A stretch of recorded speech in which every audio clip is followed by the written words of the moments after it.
A white tourist humiliates a black guard, unaware her actions are being filmed. The video goes viral, changing their lives forever. What happens next shocks everyone. But let's start from the beginning. Dito. Early in the morning, Catherine Rose, a wealthy tourist from the United States, stood before Buckingham Palace. London was her latest stop on a European tour. Her attention was immediately drawn to a black royal guard, standing watch in the traditional uniform. While the other tourists kept their distance, content to take photos from afar, Catherine decided that the rules didn't apply to her. Stepping closer, she tried to speak to James Adekai, who, as expected of a guardsman, remained utterly still. Catherine, frustrated by his lack of response, grew annoyed. "What's with the indifference? Do you think you're too important to answer?" she exclaimed loudly, ensuring others could hear. Tourists began turning their heads toward the commotion, but Catherine didn't stop there. She reached out and grabbed James by the sleeve, attempting to draw his attention. James didn't flinch, but a flicker of tension in his otherwise steady gaze betrayed his discomfort. "You're just standing there like a statue," Catherine continued, her tone dripping with sarcasm. "But I know you can hear me." Murmurs of disapproval rippled through the crowd. "Leave him alone!" someone called out, but Catherine ignored the plea. A teenage boy in the crowd began filming the incident on his phone.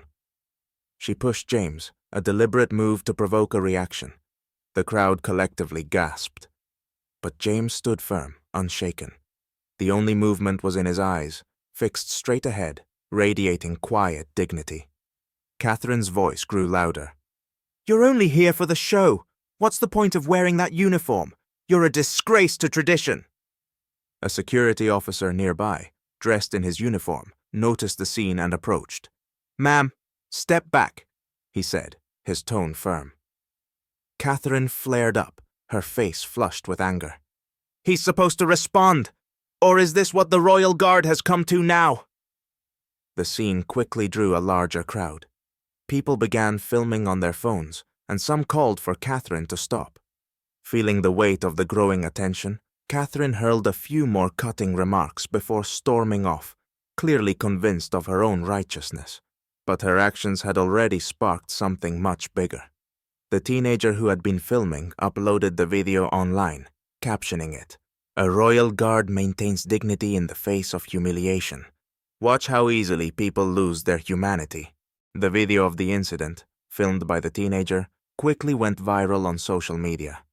Captions like, "A guard with nerves of steel," and "When dignity outweighs emotion," were picked up by major public pages, sparking heated discussions.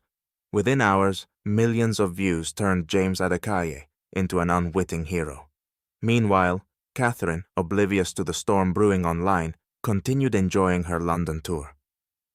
When her phone began buzzing incessantly with notifications, she assumed it was just more likes on her vacation photos. Instead, her social media accounts were flooded with comments. "How can you not be ashamed? A disgrace to your country. You need to apologize." Confused, Catherine clicked on a link sent to her by a friend and discovered the viral video. Her initial reaction was outrage. "This is all lies," she fumed, blaming the crowd for misinterpreting the situation. Attempting to defend herself, Catherine posted on her social media, "A tourist's mistake. I was simply trying to get his attention for a photo, but this guard turned it into a spectacle." Her justification, however, only fueled the backlash. Thousands of comments poured in, accusing her of arrogance, entitlement, and a lack of respect. At the same time, Buckingham Palace became aware of the incident. Senior officers reviewed the video and praised James for his composure and professionalism. He was offered the chance to hold a press conference, but he declined, saying, "I'm just doing my job and that's enough for me." However, the incident didn't escape the media's attention. Reporters besieged the palace, demanding official statements. The growing public interest led some journalists to dig into Catherine's background, publishing articles that further fueled the outrage. Catherine, unable to withstand the mounting public pressure, sought legal counsel. She decided to release a formal statement, accusing James of violating communication protocols and insisting that her intentions had been misunderstood. Amidst this chaos, a young activist named Liane Brooks saw the video and launched a campaign in support of James, emphasizing the broader implications of the incident. "This isn't just about one event," Liane declared during a live stream.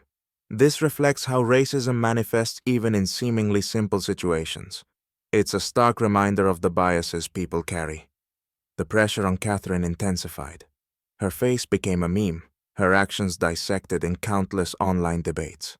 The video sparked widespread conversations about privilege, respect, and racial prejudice.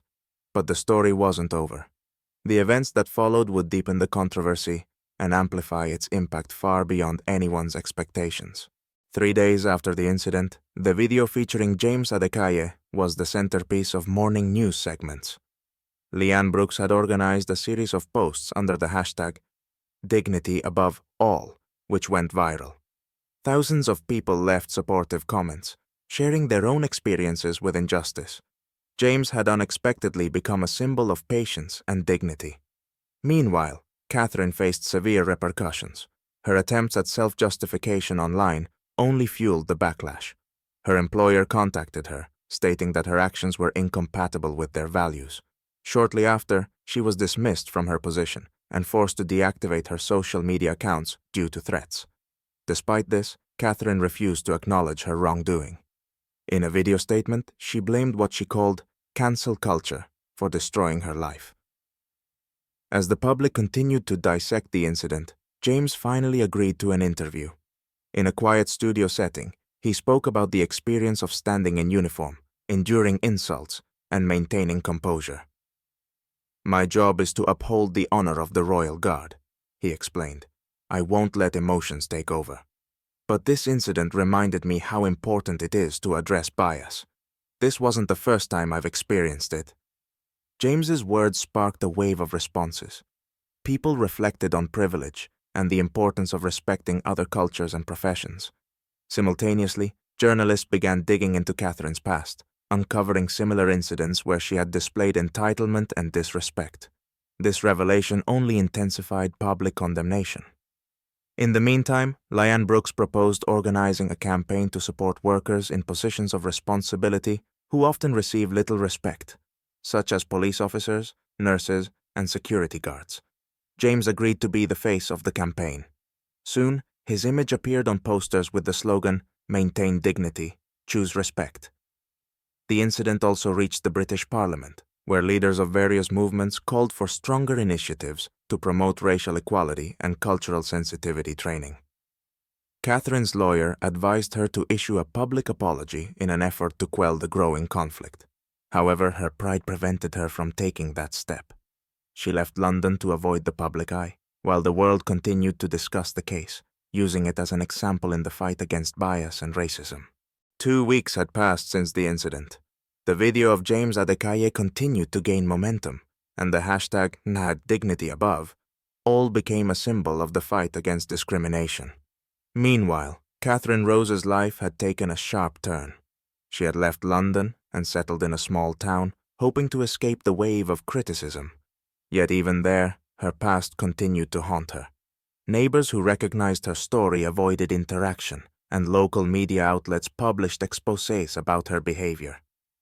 James, on the other hand, remained at his post as a royal guard. Despite the surge of attention, he tried to stay out of the spotlight. However, the campaign initiated by Liane Brooks transformed him into a national hero. At a conference organized by activists, James spoke openly for the first time about the challenges faced by Black professionals in high-profile roles. "I grew up knowing that to earn respect, I would have to prove my worth twice over," he said. "But no one should have to endure humiliation to achieve that. People like me deserve respect simply because we are part of this society." His words were met with a standing ovation. A prominent equality organization invited him to serve as an ambassador for their new educational initiatives. James accepted, stating, "If my experience can change even one person's perspective, it will be a victory." Meanwhile, Catherine's personal crisis reached its breaking point. Her lawyer severed their contract after she refused to issue a formal apology. Finally, realizing that further resistance was futile, she recorded a heartfelt video. I was wrong. I didn't understand how my actions reflected my privilege and disregard for others. I apologize to James and anyone I may have offended. The video received mixed reactions. Some praised her for her courage, while others dismissed it as a desperate attempt to salvage her reputation. The pivotal moment, however, came when James himself commented, "Acknowledging one's mistakes is the first step toward change. I accept her apology and hope this incident teaches us all to be kinder to one another." The story's climax came during an evening ceremony at Buckingham Palace, where James was awarded a medal for exemplary service. The event was attended by members of the media, public figures, and ordinary people inspired by his story. In his acceptance speech, James said, "This award is not just for me. It's a reminder that dignity, respect, and tolerance must be the foundation of our society." The story concluded with a powerful message. Even in the face of adversity, respect and humanity can overcome injustice and inspire meaningful change.